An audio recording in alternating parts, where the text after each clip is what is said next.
Welcome to my world. Another day, another time, another period for knowledge acquisition. Knowledge is power, health is wealth.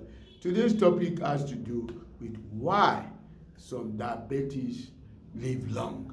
You find out that generally some people believe that once you are diabetic, you die uh, with the complications that comes out with it. But recent researches have found out that some people do not die from diabetes because of early detection of this ailment. And the laboratory is one place that can assist in early detection by doing some tests called glucose tolerance tests. And once you are able to detect this disease very early, then you'll be able to prevent some complications like coronary artery diseases, because that is one of the causes of these sudden deaths, especially people dying at age of 40, 50 and earlier ages, all because diabetes has been indicated as the most potent out of all the other risk factors from a recent study. All these I shall expose to you as we go in the slide section. But like I always say, if you like my presentation, press the like button. Most importantly, subscribe so that the quality of the production will continue to improve and improve and improve. The objective: to show why some people die early from diabetes complications and the importance of the medical laboratory parameters in the early detection of diabetes, as well as effective monitoring of certain parameters. The introduction: there are two main types of diabetes: diabetes mellitus and diabetes insipidus. Insipidus has to do with antidiuretic hormone. It has nothing to do with glucose, but the person urinate too often. The most common is diabetes mellitus. It is a metabolic error associated with insulin production by the pancreas and its effectiveness on glucose absorption by cell. It is classified as type 1. Type 1 could also, the old name is insulin-dependent diabetes mellitus, or type 2, also called those days non-insulin dependent. The type 1 happens early in life because it is a problem that has to do with the destruction of the beta cells of the pancreas that very early, and the person cannot really live without getting the injection of insulin because the insulin is not produced by the pancreas anymore. Diabetes mellitus, on the other hand, the type 2, affects nearly 10% of adults in the United States, and it is a significant risk factor for cardiovascular diseases, myocardial infarction, coronary artery disease, chronic kidney disease, and numerous other complications which are responsible for that high mortality. Let us look at the WHO fact, World Health Organization. Type 2 diabetics affects how your body uses sugar for energy. So it stops the body from using insulin properly, which can lead to high level of blood sugar if not treated. Over time, type 2 diabetes can cause serious damages to the body, especially nerves and blood vessels. Type 2 diabetes is often preventable. Factors that contribute to developing type 2 diabetes include being overweight, not getting enough exercise, and genetics. Early diagnosis is important to prevent the worst effect of type 2 diabetes. The best way to detect diabetes early is to get regular checkup and blood tests. So you need the service of the medical laboratory. Always, that's where you can get the perfect results. Symptoms of type 2 diabetes can be mild. They may take several years to be noticed. As a result, the disease may be diagnosed several years after onset, after complications have already arisen. So that is also very important to note, that people could develop these onsets and it will be doing damages causing extending to that the various complications, heart problems, myocardial infarctions, and coronary heart disease. Even the those who have hypertension could be the as a result of even diabetes. Though at times it is interwoven, it could be hypertension before diabetes. More than 95% of people with diabetes have type 2 diabetes. This type of diabetes was seen only in adults, but it is now also occurring increasingly frequently in children. In order to prevent diabetes, we may be interested in knowing the factors that contribute to diabetes. And type 1, like I said, is autoimmune. Once the beta cells is destroyed by this immunity of the body itself, then the beta cells will not produce insulin. So you cannot have insulin, which helps control the sugar level. But there are other factors that could contribute to this non-functional insulin or reduction in insulin production and other complications, which has to do with your being overweight, obesity, when you can check your BMI to know whether you are becoming overweight. Not getting enough exercise is another problem. You can imagine somebody who is used to working daily and then all of a sudden is retired, and hypertension is another one. Smoking is also included, and the genes, the genetics have an issue. Yeah, the clinical signs and symptoms are also very important if we want to detect it very early. But at times, before this happened, diabetes could have happened. So it's very necessary, but nevertheless, let's list it.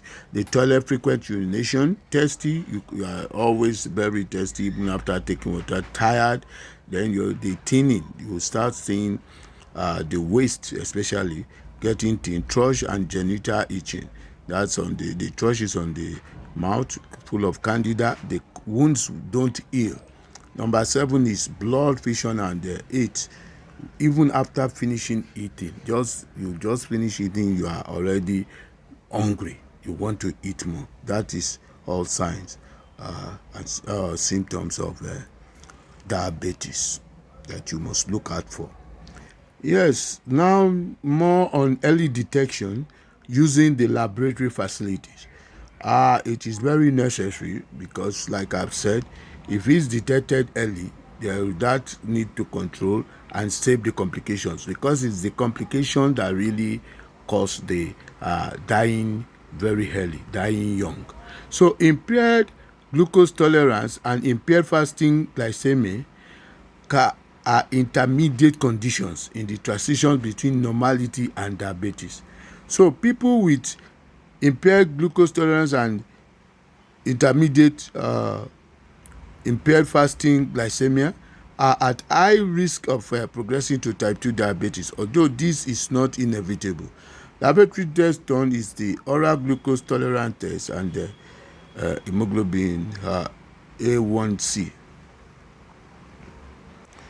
Yes, to save one from these complications that usually cause early death, improving the glycemic control reduces diabetes complications. When you talk of glycemic control, you are talking of the glucose level in what you eat.